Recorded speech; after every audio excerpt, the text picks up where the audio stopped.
Well, now that we've got all the settings the way we want, let's get this game started. Not too many characters available at this point. May as well start off with the spearman we saw in the opening cutscene, Yukimura Sanada.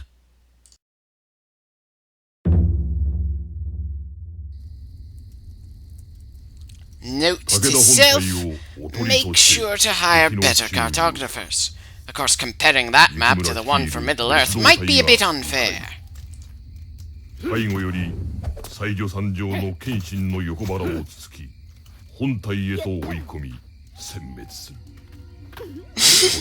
Yes, thank you for putting your knives in a nice visual for a pincer.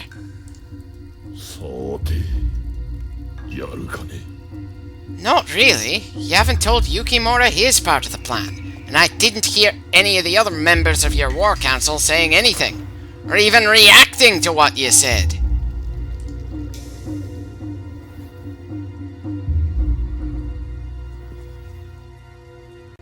If you're gonna do a close-up of someone drinking, make sure you can actually animate him drinking.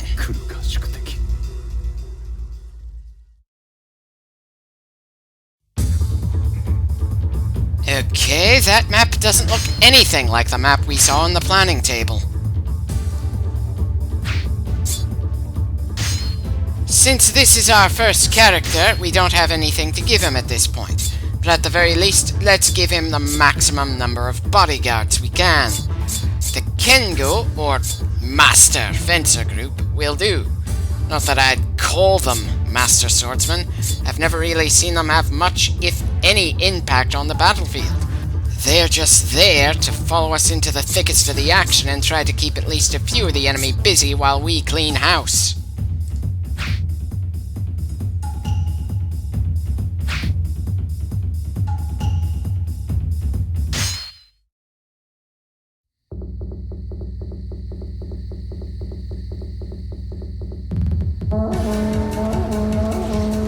I'm not too sure that calling this a sneak attack is the most accurate thing. Not when they have so many troops along the street. Still, we don't need to concern ourselves with too many of these grunts. We can just rush straight for the officers since they're the only important things on the battlefield.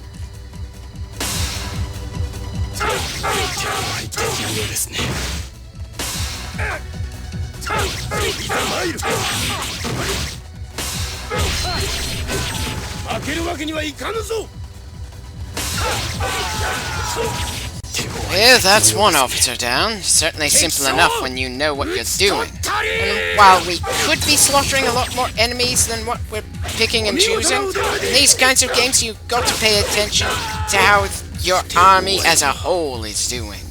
I've had plenty of battles over the years where I get completely distracted as I've slaughtered around 500 or 600 enemies, and we still somehow manage to lose the battle. And that doesn't change the fact that it's pretty easy to get sick and tired of watching the same bunch of attacks taking down enemies left and right, as long as we decide to play as a given character. And of course there's gonna be plenty of repeat dialogue over and over again.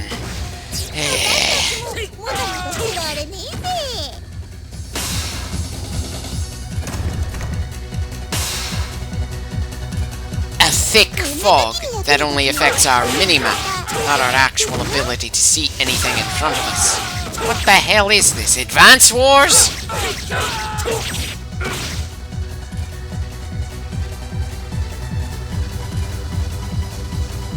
Well, she's certainly fast on her feet. Understandable since she's a ninja. Still, makes me wish we had a horse right about now.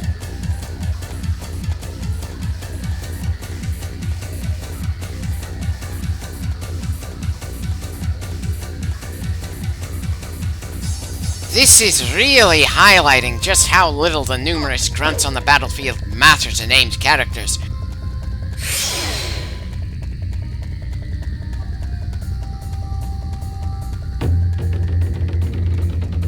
No, it hasn't. It's just that Yukimura and the Konoichi made it past the set point. Considering the previous bunch of subtitles? No, I doubt he's here.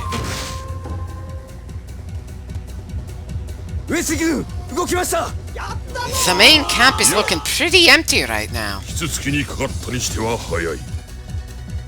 You'd be surprised at just how quickly Yukimura accomplished the objective, my lord.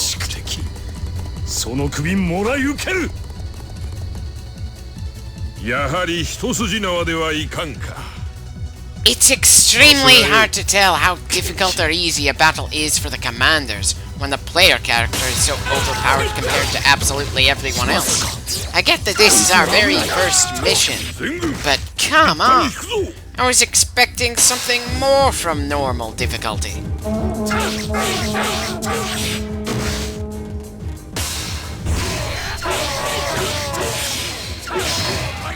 I just used a Musu attack. At least I think that's how it's pronounced. Basically a very limited amount of extra pain behind our blows for as long as the lower bar under our health has something on it. We can only activate it when the bar's full, but if our health is at critical, the bar steadily increases over a small amount of time.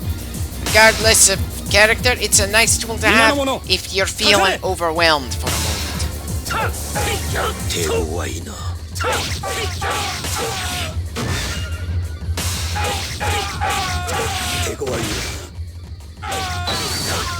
Those mid-mission cutscenes can really throw you off. And why is it that our Lord Shingen was completely alone as his rival charged at him from horseback? They are supposed to be at or near the thickest part of the battle. That doesn't... Yeah. For God's sake, it looks like they're freaking alone out there. Seriously. The map certainly implies that there's more than just 2 people over there.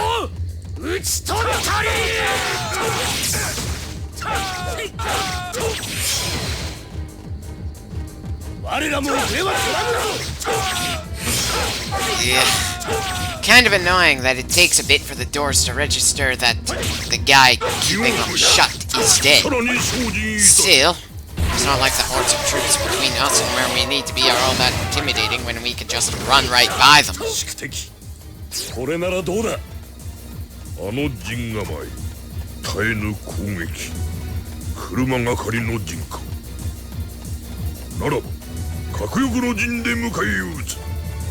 I'm sorry, but I'm not seeing any sign of any formations on that map.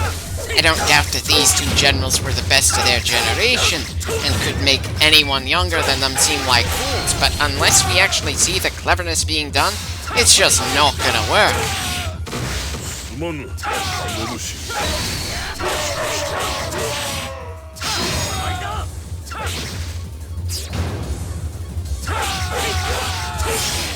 You know what really undermines how desperate things are for our forces right now? The fact that the big secondary force that Shingen is counting on to come to his rescue right now is just one man.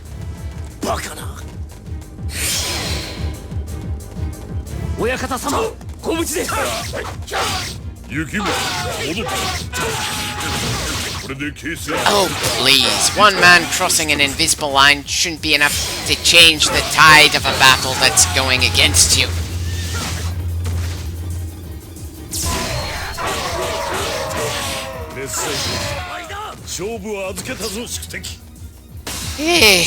Well, apparently the enemy army realizes that the player character can't be stopped either, so they're just calling it quits. Fortunately for them, the mission isn't over until we accomplish the objective that will specifically grant us victory. And that objective is to take down their lord, Kenshin Uesugi. It seems like the officers are the only ones who can ride horses in this game, and that the horses themselves seem to be completely invulnerable to any sort of damage.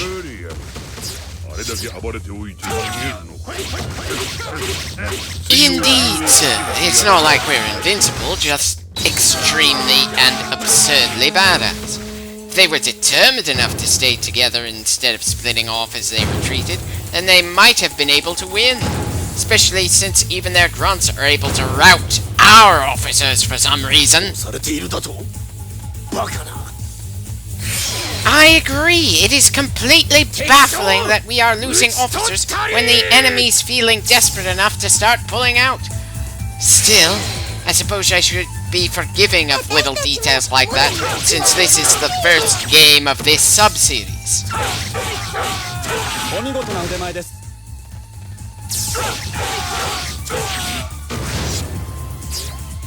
That bar that occasionally pops up with the red and blue lines on it is supposed to be the morale meter. Personally, I rarely, if ever, pay attention to that bar in any of the games I've seen it in. I've never seen morale affect the fighting abilities of our troops, and sometimes the enemy gets morale boosts that make no sense.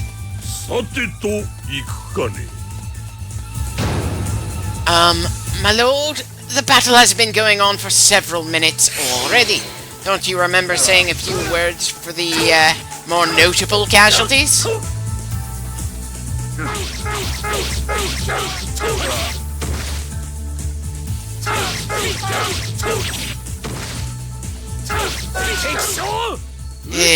I don't know what's more embarrassing.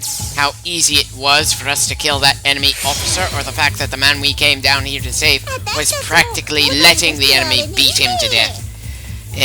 Anyway, the only officers left should be up on the hill that Kenshin retreated to. Part of me is a little iffy about assaulting a position where the enemy's concentrated when we've got so little health. But it's not like we've had any trouble fighting any of these guys. That said, I seem to have confused this game and its sequel a little. I distinctly recall there being a narrator who told us some information about all the battles before we entered them. Guess I'll have to be the one to talk about this battle, even if this is a little belated in the clip for it. Essentially, the enemy Lord Kenshin Uesugi and our Lord Shingen Takeda have fought 3 times before now. Historically speaking, this battle was another draw between the rivals, and from what I can tell, it's actually kind of funny. Each had the skills to conquer all of Japan in their lifetime, but since they had to face one another, they never really made any progress.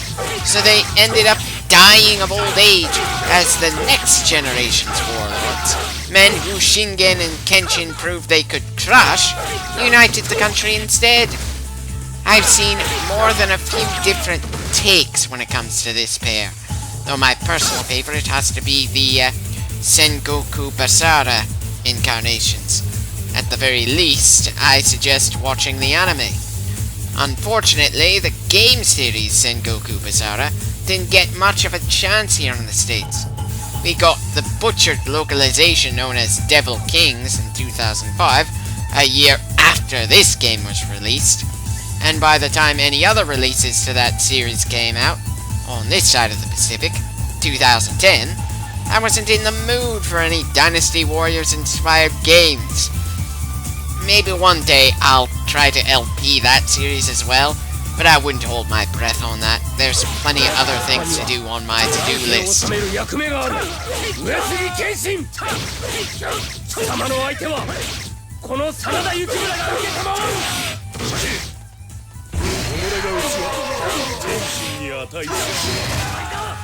You don't get to say crap like that when we're knocking you around just as easily as we have the hundreds of your troops we've bothered slamming our spear into.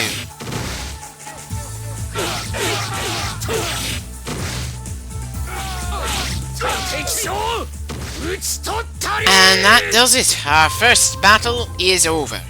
Despite the fact that we brought the man down to 0 health, the game designers felt he shouldn't die here. Even if in Yukimura's main story path, he doesn't have anything more to do with us.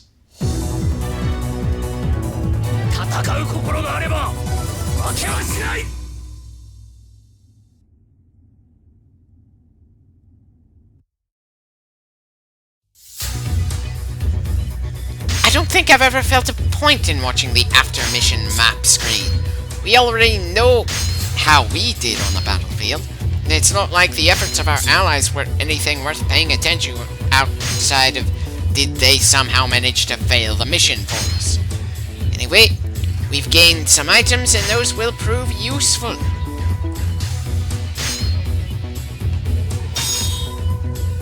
Wow! One mission and we're already to level 5. Those experience points count up fast.